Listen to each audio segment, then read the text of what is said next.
An Iranian missile slammed into the main hospital in southern Israel. Other missiles hit a high-rise building and several other residential buildings near Tel Aviv.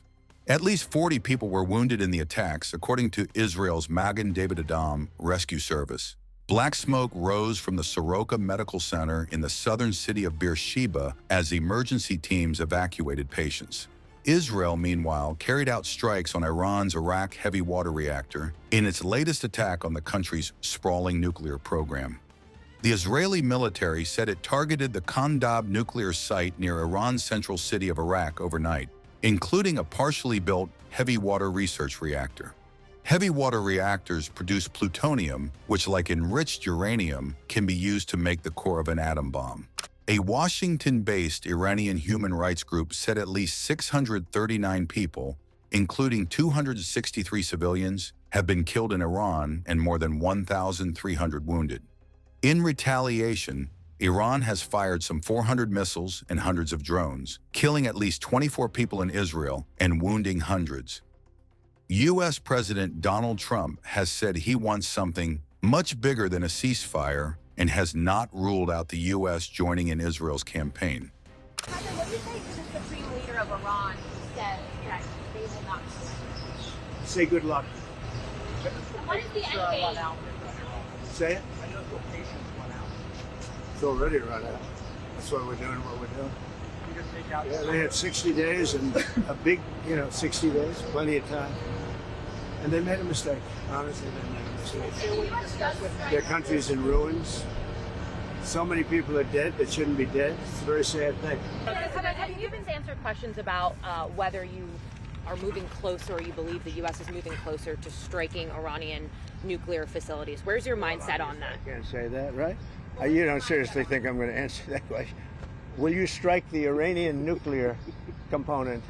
And what time exactly, sir? Sir, would you strike it? Would you please inform us so we can be there and watch? I mean, you don't know that I'm going to even do it. You don't know. I may do it. I may not do it. I mean, nobody knows what I'm going to do. I can tell you this, that Iran's got a lot of trouble, and they want to negotiate. And I said, why didn't you negotiate with me before? All this death and destruction. Why didn't you negotiate? I said to the people, why didn't you negotiate with me 2 weeks ago? You could have done fine. You would have had a country. It's very sad to watch this. I mean, I've never seen anything like it. It's so, everyone thought it was going to be the reverse. I didn't think so. And I was telling them, you gotta do something. You gotta negotiate. And at the end, last minute, they said, no, we're not going to do that, and they got hit. Remember 60 days, and then came the 60. 61 is going to become a very famous number. That was one hell of a hit. That first hit, that was one hell of a hit. Not sustainable, to be honest. That's where it ended. It ended on the first night. Yes. Is it too late though? Do you think it's too late to now? Really, nothing's too late. The only thing too late is Powell. Powell's too late. Too late, Powell. Have the Iranians reached out to you, Mr. President? What? Have the Iranians reached out to you? Yes. And what did you say? I said it's very late. I said it's very late to be talking. We may meet. It's. I don't know. There's a big difference between now and a week ago, right?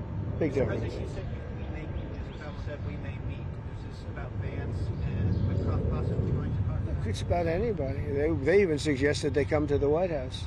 It's a big difference. But they've suggested that they come to the White House. That's, courageous, but, it's like not easy for them to do. But they suggest, because I can't go now because of what's going on. I had to come back early from the G7, which was terrific, by the way, in Canada. Really terrific, good people. Is there a possibility of next week or sooner that Well, I don't know how much longer it's going to go on. I mean, they're totally defenseless. They have no air defense whatsoever. We've totally captured, we've totally captured the air, Brian. Iran has warned of dire consequences if the U.S. deepens its involvement without elaborating. Just as his American friends enter the stage and talk, it has weakened him and it has weakened his friends.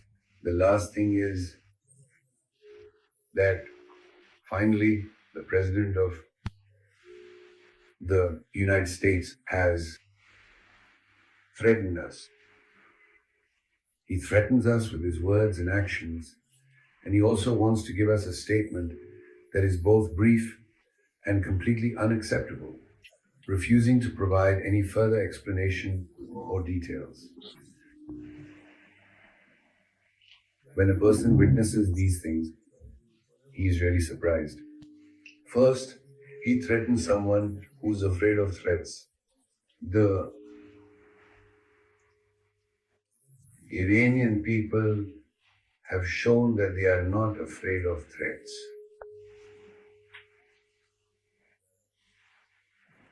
La tahinowa, la tahzanowa, antumul alaun in kuntum. The Iranian people believe in this. It does not put any threat or impact on the behavior of the Iranian people, on the interests of the Iranian people. Secondly, the fact that the Iranian people are told to surrender is not a reasonable thing. They know Iran, they know the people of Iran, they know the history of Iran. No one speaks of this in the language of the people of Iran. What can they decide? The people of Iran are not decided. We did not attack anyone. We will not accept any kind of attack on anyone. We will not surrender to anyone's attack. This is the logic of the Iranian nation. And of course, the Americans, who are familiar with the policies of this region, know that the US's presence in this matter is 100% a result of the US's own actions. The fact that he will be shot in this field is more than the fact that Iran will be hit. If the US attack enters this field, if the military enters this field, it will be a humanitarian attack without any connection. For the sake of our beloved, I would like to say that you should always keep this verse in mind. Don't let life go on as it is. The enemy will feel that you are afraid of him and you will feel weak. If the enemy feels that you are afraid of him, he will make you a poor person. We must continue this work with determination.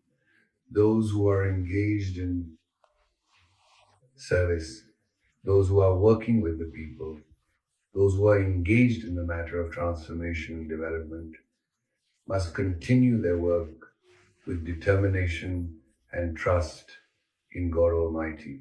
And I, Nasrullah, I ask the wise and the God of the whole nation of Iran to give us the truth and the right to a true and certain victory, inshallah.